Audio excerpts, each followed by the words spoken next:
Some leaders leave footprints, others leave libraries. You're tuning into the Authors on Mission podcast, where industry giants become literacy legends.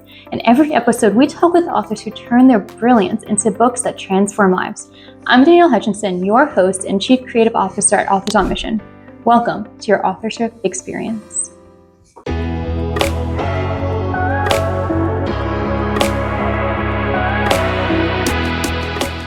Hello, everybody, and welcome to another episode of Authors on Mission podcast. Before we begin today, close your eyes and just imagine for a moment that life hands you the most devastating blow imaginable, the unfortunate loss of a child.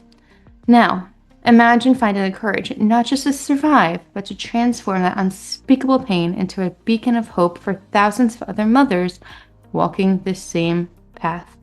Today on Authors on Mission, we're sitting down with June Kraholik, whose journey began not with dreams of literary success, but with the shattering reality of losing her own child. What started as a desperate search for healing became a revolutionary approach to grief, one that dares to say what others won't: Mama, you don't heal. Her debut book, Mama, You Don't Heal, became more than just a memoir. It became a lifeline, and June didn't stop there. She ventured on to fiction with Whispered Promises, proving that authors truly on mission don't just write one lane, they write where their hearts land them. On this podcast, we're going to talk about successful writers. We dive deep into the souls of authors who are using their words to change the world, one reader at a time. We're going to dive right on in and talk about how you can create a mission to help others find their way through the darkness.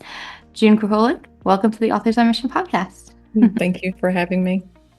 Of course. I'm really looking forward to chatting a little bit more about your books and about the story that led you into the writing world. As we know from the introduction here, you did go through a lot of devastating and challenging times in your life, but you really did transform it into something for the better.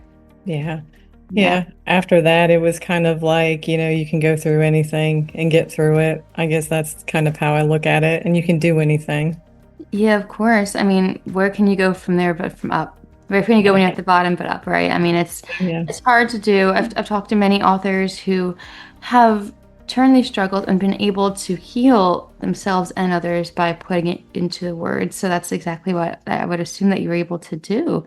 When I was looking for your materials, though, you did mention that the traditional healing methods didn't quite work out for you. So I'm wondering, what exactly made you decide, let me start writing this down? Yeah. So whenever anybody loses anybody in general, we'll just say in general, they say, go to counseling or get on medication or go to group counseling and stuff like that. And I'm an introvert at heart. I think a lot of authors are. And it's kind of like, well, how do I heal? I don't know how to do this because I'm going to feel uncomfortable doing the normal methods. What they're telling me to do, I'm not going to heal because of all of the other things going on with me. I don't want to be in group settings and stuff like that. So that kind of got me into the mindset of I got to figure out a way to do it. And once I got into the mind and I threw myself into everything you could possibly think of. I took I was finishing my bachelor's degree when my son passed. And then I was like, well, I'll just take a master's degree because I don't want to deal with my grief. And I got into the mind. And once I got into the mind, I was like, oh, okay, I can heal without doing traditional ways. Maybe there's more people like me out there that don't feel comfortable doing it that way, or at least starting doing it that way. And that's what kind of got me on the path of, I need to write a book that gives raw emotion and tells you this is exactly what you're going to go through. And that's kind of what started it. Right. Well, wow, that's an incredible thing. And I'm glad that it eventually did lead you into the writing world, though. It's always interesting what leads us to first put our fingers down and start typing on that page. And, well, that's what sort of worked for you, I guess, at the end of the day. I think a lot of people and a lot of people try to sugarcoat any kind of grief, and then obviously throw in a child loss, which is out of the normal life cycle. And it's like, no, I'm going to be raw and I'm going to be, look, this is exactly what you're going to go through. And I think it worked good. I think a lot of people are like, hey, you know what? I'm not wrong for feeling the way I do. And that was the whole point of the book. Yeah, exactly. And, even in the book, you give mothers, quote, permission to be emotional, not to live your life in your emotion. So I think that's great. I mean, those quotes right there kind of just give women the permission to handle it how they need to, right? So Yeah. that's very powerful. So kind of writing about a little bit more about the book itself. You do, of course, provide some guidance on rebuilding life after loss. You give us some steps within the book, which is wonderful. And I know a lot of it is in the contents of the book, but perhaps you'd like to share a little sneak peek about one of the first steps that maybe somebody couldn't get started with if they're also dealing with that today as they're listening. Yeah, I mean, I think for me, the biggest step, the first step that I took in my journey was I'm going to do this no matter what. Because when I got, and a lot of moms since I've talked to, when they get into that space of what do I have left? I'm like, for me, I wasn't a mom. I didn't feel like I was a mom anymore because he was my only child. And I got into this dark, deep place. And it was finally sitting on my couch, and I had a little miniature dachshund at the time. And we were just sitting on the couch, and I had gotten divorced. And it was like, I don't want to live like this. And you have to make that decision. And that's like the biggest decision that I made in my child loss journey was I don't want to live like this anymore. I need to figure this out. And I always say that that's the biggest step, because until you decide to do anything in life and say, you know what, I'm going to do it no matter what, then you're just doing it half beep, and you have to if you want it, you have to do it full 100%. So that's like the biggest step that I always tell everybody. The first step is saying, you know what, I'm going to do it no matter what, no matter how many ups and downs I go through. And then like in the book, it talks about like different things. Like when I was going through my child loss at first, I got very emotional just thinking about it. And then I got used to that. And then I got very emotional talking about it. And then reading about it. And like you go through like all these different steps, and you have to be able to do each one. I say to kind of deal with it because I don't believe you heal. And that's one thing I do talk about in the book. I don't believe that you're going to wake up one day and just be like, oh, I'm better. And, everything's great now. I mean, your child dies. Obviously, you're not going to be great, but you learn how to deal with it. And in that book, I talk about the different steps. You got to talk about it. You got to read about it. You got to think about it. Everything you do after your child loss, you have the decision, is this going to be a good day or a bad day? And I think writing about it is very important as well. But I think in that book I think there's 5 steps that I put in that book, but you just have to keep going and doing every single one of those steps, and each one of those steps are important in your journey. Exactly. Well, thank you for sharing that with us. It's always good to take that first step and to, just figure out what it takes for you to cope and to grow from it. And I understand what you mean completely. There is no healing. It's just a matter of living through life and doing what you can. I totally get that. So that is just one of your books, though, and we also have another one to discuss. But before we do transition into it, I'm wondering, do you happen to have a copy of either of these books with you today? Um, yeah, if you hold on a minute, I can grab one. Okay, It's sure. right there, actually. Always. Every book that I always get like the hard copy of it, so I have it. But that is the hard copy of Mama, You Don't Heal. It's a beautiful cover. What inspired that design? Yeah, so obviously my book is, I mean, it's for anybody, but it's for mothers. And so obviously it had to be pink because we're girls. And then the picture on it, the guy, and he's like the only one that worked on my book that was a boy or a dude. But basically what I wanted kids of all ages, all nationalities, and I wanted them going into what we hear in society, going into the light. And I wanted them to be, special needs, because my son was in a wheelchair. And I wanted them going in the light, and then I wanted it like more feminine looking. So that's kind of how and where it came from. Well, it's definitely a beautiful cover. It's one that will draw the eye and the attention and Yeah. also give a sneak peek as to what's inside the book too, which is wonderful. That's what's important, because even though we don't like to judge books by its cover, I mean, people do pick it up because it catches their eyes, and also Yeah. the fact that it has that meaning to it, and the pink undertones too is really cute. So I like it. I like it. So using that as kind of a segue into your other book, what inspired you to switch from nonfiction to fiction? So I was 5 months into the release of Mama You Don't Heal, and I had gotten remarried again. And 10 years later, he wanted a divorce.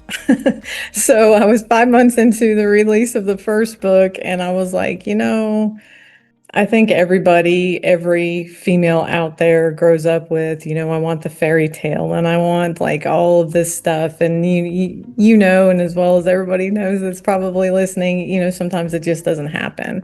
Right. And when I was 5 months into it, it was released. I was doing a bunch of podcasts. I was, doing all this stuff. I just kind of reverted back to my affirmation I had when I lost my child, which was, I've already lived my worst day, which was him dying. Every day after that is going to be better than that day was.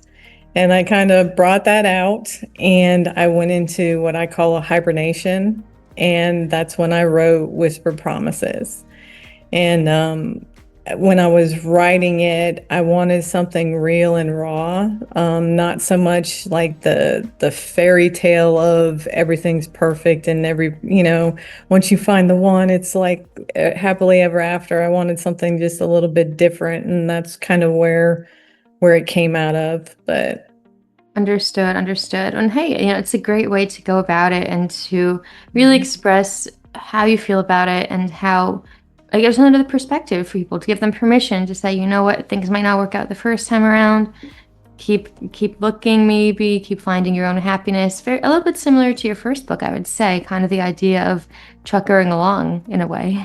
yeah, I think with every book that I've tried to write, and I'm writing, I have two more that I'm writing. Well, two more and a half of one because I kind of know where it's going, but I haven't started on it.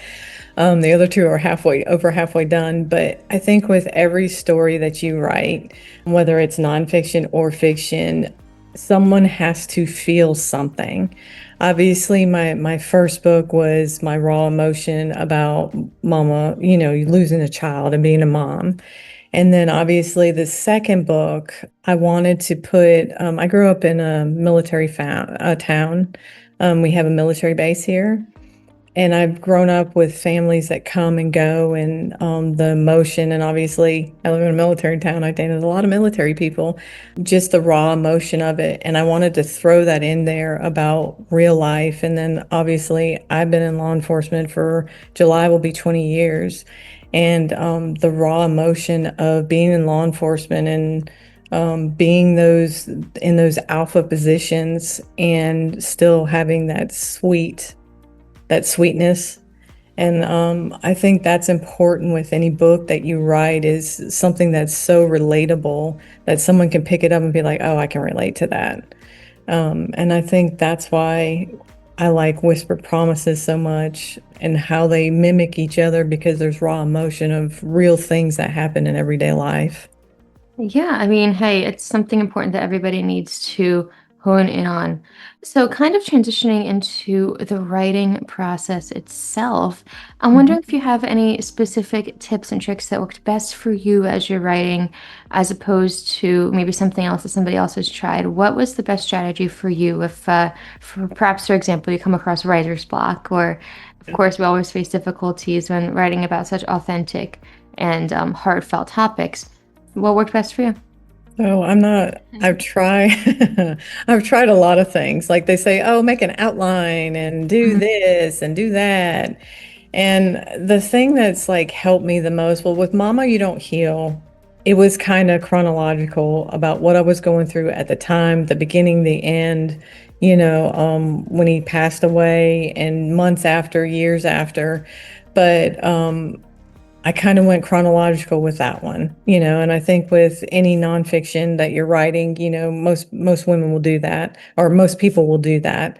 But with Whispered Promises, I found it hard to do like an outline and to do like kind of like I knew where the ending was going to go and I knew where the beginning was going to start, but everything in between, it was I don't know, I got that block. And what I would do would I would go do something. I would either go outside or when I was driving, I would just turn off the radio, turn off everything and just kind of think, where do I want this to go? Where do I want this to go? And I'm lucky I do have an imagination. And it would just come to me. Pieces of it would come to me. And I'm still doing that with this new book. I did it this weekend. I was like, "Oh yeah, that would be perfect." And once I get like those little sections that pop in my head, obviously write it, and then I piece it all together in the end. Oh, I need to fill in this part. I need to fill in this part. How did we get to this section? And that's what seems to work for me because I've tried to sit down and go, okay, well, some writers go, I'm going to write 500 words today, or I'm going to write, 1,000 words today, but that just never worked for me. So I write, I give myself a deadline, and it just depends how much I sit in quiet, sit in peace, or do that driving or go walk or because there's different places that inspire me. And I go to those places and just think, where do I want this to go? And I know that's kind of all over the place, but that's the only way that I know how to do it. I've tried everything that they tell you to do, and it didn't work. And I think when I was doing the 500 word, like do 500 words a day or whatever, it didn't have the meaning it had when I sat back for those, that hour or that 30 minutes and just was in quiet thinking about where I wanted to go. It was more of just a generic story, if that makes sense. It was like, I have to do this versus this is where I really wanted to go. If that makes sense. I know that sounds kind of weird, but that's how I No, did I that. get it. Yeah, sometimes you have to find that right balance between what you think you need to write versus what your heart is telling you to write, where the inspiration's flowing. I get that a lot. Yeah, yeah. And so it's about like kind of listening to where your passion draws you. Is that correct? Yeah, and I think I do think truly believe you have to have a deadline. Okay, I am definitely going to finish it by this date. But as for how many words you're going to write or, what you're going to do, I think you should leave it more open because it makes the creativity flow better for me anyway. Yeah, absolutely, absolutely. So it's some incredible stuff. I really appreciate you sharing all those tips with us. I think a lot of authors are going to really benefit from that because they're most likely in the same shoes as you are. So it's always great to Yeah. hear that. So you did mention you are working on other books. I'm wondering what else might be on the horizon for you. What can we be excited about coming up next? Yeah, so my next book is going to be nonfiction again. It's going to be kind of a follow-up to Mama, You Don't Heal, kind Mhm. of like after you figured out how to deal with your child loss, where do you go from there? It's kind of a pickup from that of how do I live my best life, or what I call the serenity dream. That's what I call it, is the serenity dream. And it kind of picks up from there. That will be the next one. And that one's complete. I just have to I will say don't be too nitpicky because I am just like nitpicking it to death right now. And I just need to go send it to the editor and just let it go. But yeah, that's the next one coming out. And then the one that will follow within 5 to 6 months will be another fiction contemporary romance. It'll be Wow. another contemporary romance novel, different setting. Well, it's all at the beach. Like all my stuff always ends up at the beach. And my contemporary, probably still will because I love the beach so much. But yeah, it'll end up on the beach again, but different characters. That's really cool. I do love a good contemporary romance. It's one of my favorites to write too. And of course, in the summertime beach vibes, that's all you can look for, right? Yeah, oh yeah, and it'll have the same thing. It'll have something, the storyline, it'll have that I can relate to them type thing. I like that. I say dramatic, but it's not really dramatic. Well, I guess kind of it is somewhat, but I like that part of it where they can relate to the characters and what they're going through, and it'll be the same thing. Right, understood. Well, hey, that's really some incredible stuff. I'm glad to know there's more on the horizon, that you're working on Mhm. more and kind of branching out into other territories too. So that's wonderful. But if people do want to get connected with you, learn a little bit more about these new releases, maybe even, gather some more insights from you, where's the best way they can connect? Yeah, so I am on socials. Let's see, Facebook, TikTok, Instagram. Obviously, I have those, and I do message people back because I get a lot of moms that message me about different things with child loss. I have those, and if you message me on there, I will message back. I message everybody back. And Mhm. then obviously, I have a website, author June Kraholik, which my last name is weird, but if you can get June KRA, you can find it. It'll pick it up. Author June KRA, it'll pick it up. And then I have an email address on there. You can email me as well. And it's my email address is hello@authorjunecraholik.com. Awesome. No, that's wonderful stuff. I do appreciate you sharing that with us. So we're going to put the links to that in the description box of the podcast today. So if you're listening, you can go ahead and click on over and get in touch and get connected.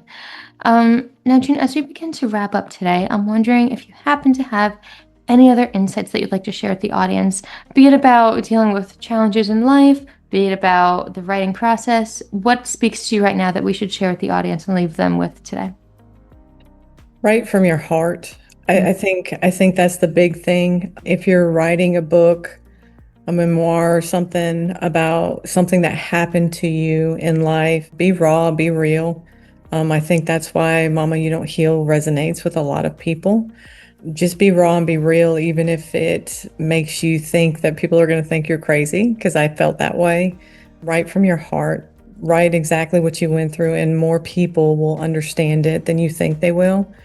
And then if you're writing, contemporary romance or sci-fi, whatever you're writing, just slow down. It doesn't have to be done in 3 months, 6 months. Slow down and feel what you're writing. Don't just write something down on paper.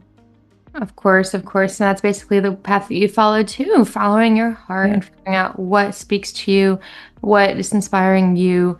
That's all you can do, right? Is just yeah, be yourself and move forward with it. So yeah, yeah. beautiful stuff. I really do appreciate this. And thank you so much for coming on today. It's really been an incredible, incredible journey talking to you and learning about, how you've helped so many people from, honoring your son's legacy, branching out to other genres, really inspiring others. You're doing an amazing thing here. So thank you so much for sharing that with us. Thank you for letting me share the story. Of course. And to our listeners, if you're somebody you know is also walking through unfortunate child loss, you can know that June's book, Mama Don't You Heal, is waiting for you. And of course, you can check out A Beautiful Love Story with Whispered Promises. You can find June on the links in the description box of this podcast today.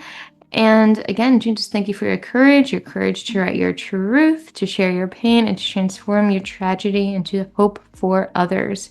I mean, that's really what being an author is all about, right? Yeah, it is. It Of is. course.